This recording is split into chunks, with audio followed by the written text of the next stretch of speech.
Welcome back to the Nature versus Nurture channel. That is the question. It is your lady with a passion for fashion. So let's get right into it. Today we are talking about how to be a good nanny. Once you have accepted the job, what are your duties? What do you do? That will all be laid out in your contract as to what you are responsible for daily. So the first tip is always arrive early. Arriving early is much better than arriving late. You never want to be late. You never know what traffic looks like. You never know if the bus is running late or the Uber will drop you off farther than you expected. Do not make the mistake of trying to arrive right on time. Instead, arrive early. I would say no more than a max 15 minutes early. If you are in an apartment complex or condo, you are welcome to wait in the lobby, which would be a good place. Otherwise, just go right ahead upstairs, and 10-15 minutes early is not that big of a deal as long as the parents don't mind. Arriving way too early is not good because you need to give the family privacy. Maybe kids are still sleeping or the mom is just getting her day started, or the dad. So, parents have to get to work and they rely on you in order to do that. So always communicate with them if you're running late for any reason unexpected.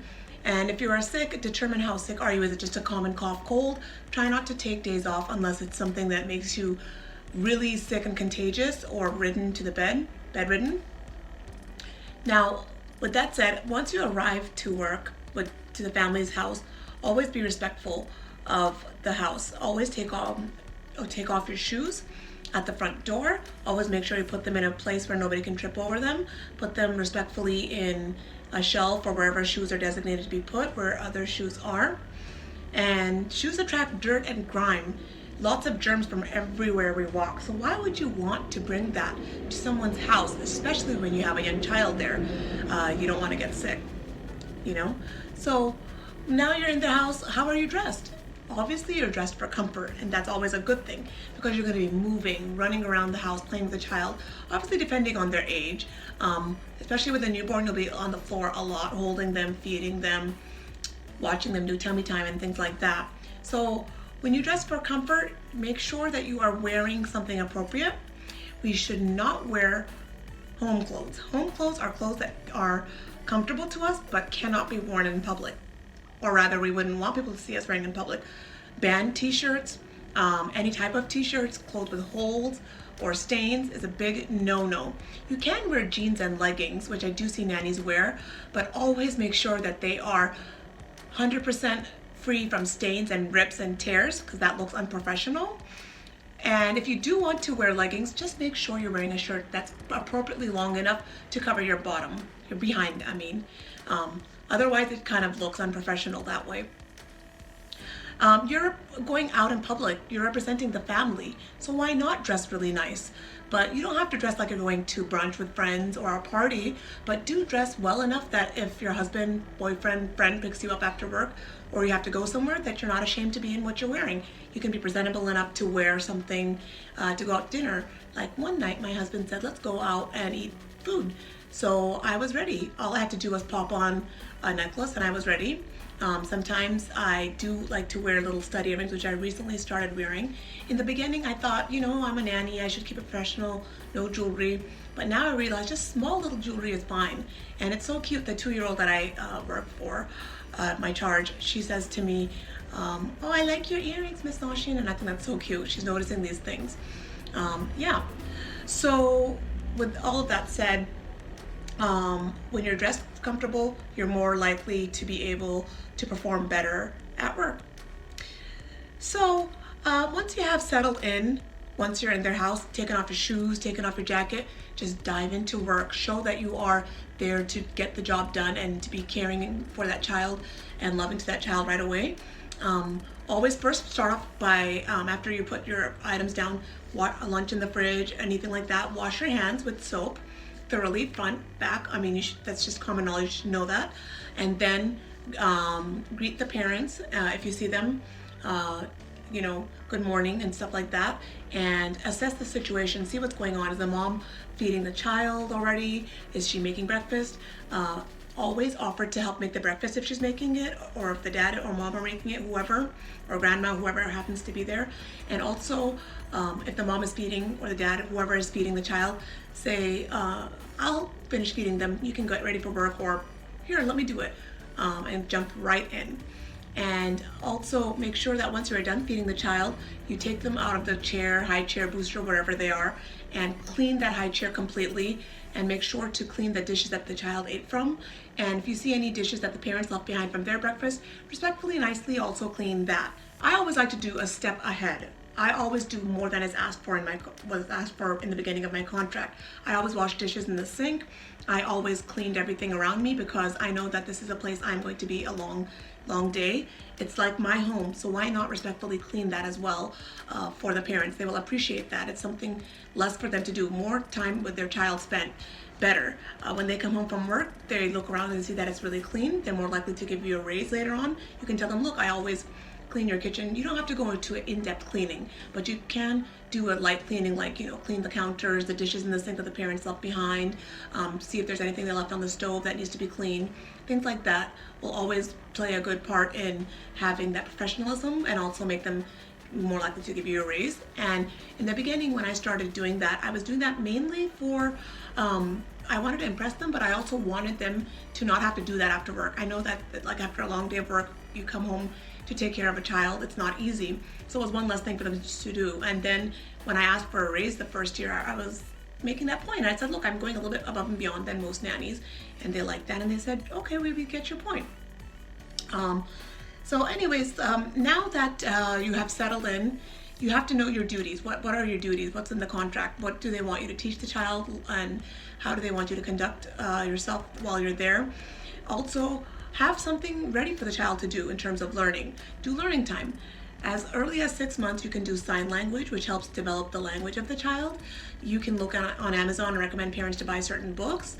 You can check out your local bookstores. They should have some baby early sign language books.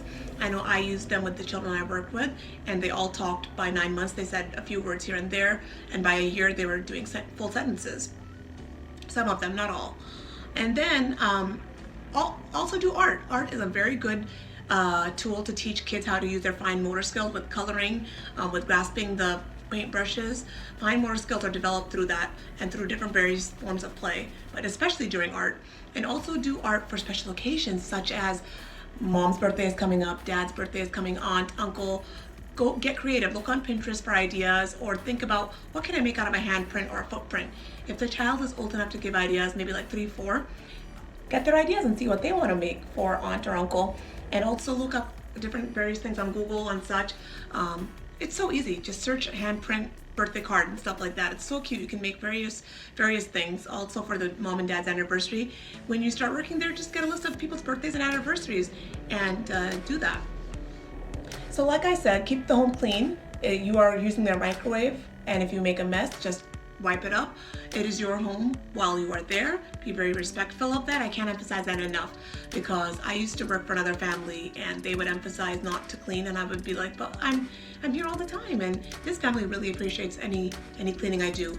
So think about the cleaning that you can get done in a timely manner. Do not do cleaning that after, at the end of the day. Do it while you're working throughout the day. Small things. You see the child put a toy in their mouth, quickly wash it in the sink, put it away. You see, the kid, if the kid is capable of feeding themselves, assess what they are capable of doing by their age. If they can feed themselves comfortably, breakfast and lunch, while they're eating, you can easily just, supervise them, look at them, clean the dishes in the sink, clean the counters. I wouldn't broom when they're eating lunch until they're pretty much done, because they're gonna keep making messes. You know how young kids are. And another etiquette is always think about, when do you need to leave early? When do you need to take vacation? And things like that. Always consider the parent's schedule first and ask them which days can I go on vacation? Which days can I leave early? I have a doctor's appointment. Obviously parents are understanding that you are a human being too, and you also have doctor's appointments and other things like that, and accommodate them. Make sure that you are not having an argument. be respectful of their schedule because they are relying on you to be there to take care of the child while they are working all day. And then another thing is, while you're working, be very attentive to the child. I cannot emphasize that enough because I have seen nannies at parks who are on their phone. And one thing that actually really happened to me was there was a child this summer. She was on the monkey bars. She was just hanging there and she looked scared that she was going to fall. And I wanted to catch her, but I didn't want to get in trouble with the parent or the caregiver because it's a very sensitive thing to touch another child who is not in your care. And so I said, do you need help? And she looked so scared and she wanted my help. I looked around, I couldn't see a nanny, I couldn't see, then I saw some lady on the phone, just looking at her phone. Then I looked at her, glance up and see the child she cared for. She happened to be the nanny, which I found out. She ran and grabbed the child, and I was like thinking, what if she didn't grab the child in time? She wasn't paying attention. When I'm at the park with the child, if the day is good enough, I walk around where the little girl is walking around because it's a lot of dangers there that could happen. Anything, just anything. I don't want to think about that, but you will have to think about that when taking care of a child. Also assess the weather. What weather is the mother comfortable with letting you go on a simple short walk? What weather is good enough for the park? I would say anything 65 or above is good for the park, especially if it's not cloudy, but anything below 65, you can do short walks like 45, 50, 55 short walks. But if it's anything below, I would rather keep the kids safe inside the home because it's just too cold to go out, especially when you're in a windy city like Chicago, like I am. So at the end of the long day, you've watched the child, you're attentive, you've done some activities according to their age, and you have made sure their house is nice and clean. What do you do when parents come? You greet them with a smile and you tell them about the child's day in detail. You don't have to go in depth, but summarize the fun things that the child did, what they liked, and always be honest. It doesn't matter if the child has a small bruise or a big bruise, always be honest about how that happened. If you know you're a good nanny and you're attentive to the child, but the child was crawling and hit their head on the wall, which did happen to me with the boy that I used to work with when he was little.